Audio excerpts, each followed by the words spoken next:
Bienvenue à Strasbourg. Nous sommes sur les bords de l'île. La Petite France.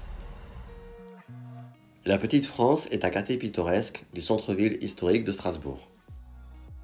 C'est un quartier où on peut y admirer les diverses maisons à colombages et ses canaux des moulins Zorn, Duns, Spitz et Lille.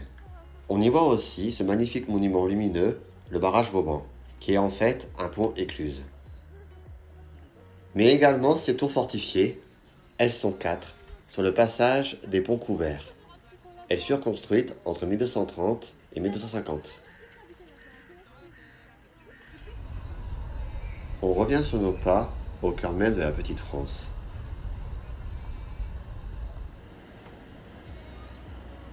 La nuit tombe sur Strasbourg. Dans ce quartier, on y trouvait des pêcheurs, des meuniers et des tanneurs. Strasbourg a engagé dans l'après-guerre une politique de reconstruction de ce quartier historique. Allez, quittons la Petite France. Un édifice somptueux nous attend à côté du pont Saint-Thomas. Il s'agit de l'église Saint-Thomas, surnommée la cathédrale du protestantisme en Alsace.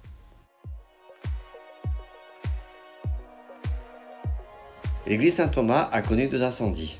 Le premier en 1007, le deuxième en 1144. Reconstruit à la fin du XIIe siècle, c'est un très bel exemple de l'art gothique alsacien et d'église halle. Après le petit train, le tramway de Strasbourg, il va en direction de la place Kléber.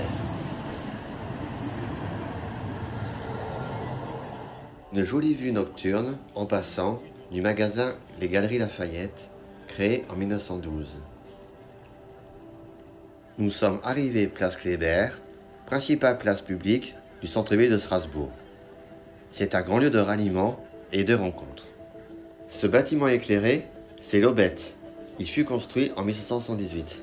Autrefois bâtiment militaire, l'Aubette est un grand palais de style classique. Et au milieu de cette place, nous avons la statue Kléber. Né à Strasbourg en 1753, le général Kléber est devenu célèbre lors des guerres de la Révolution française. Il fut assassiné le 14 juin 1800 au Caire, en Égypte. Le corps du général Kléber repose donc depuis le 15 décembre 1838 dans un caveau situé sous sa statue. On quitte la place Kléber pour la place Cudembert et on admire ce bâtiment de la Chambre de commerce et d'industrie de Strasbourg et du Bas-Rhin. Et maintenant, la cathédrale.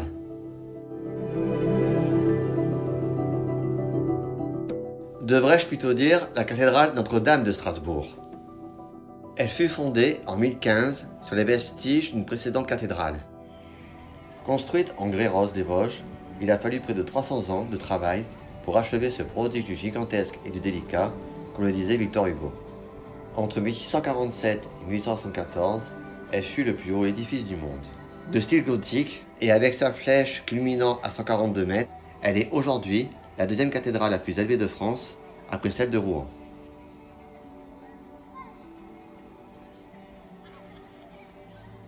Devant cet édifice, c'est la place de la cathédrale, où on trouve plusieurs bâtiments remarquables, comme la maison Camerzel, l'une des maisons les plus célèbres de Strasbourg.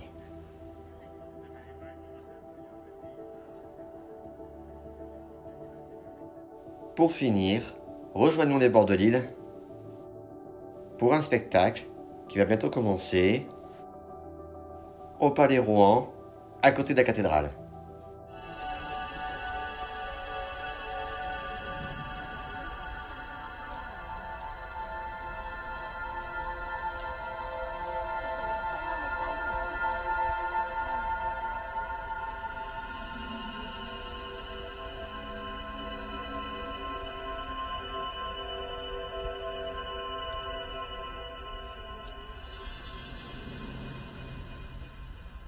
En effet, chaque année en été, a lieu un spectacle avec des illuminations. C'est un véritable rendez-vous incontournable qui émerveille tout le centre-ville de Strasbourg. Je termine ce moment par ce spectacle de la cathédrale illuminée.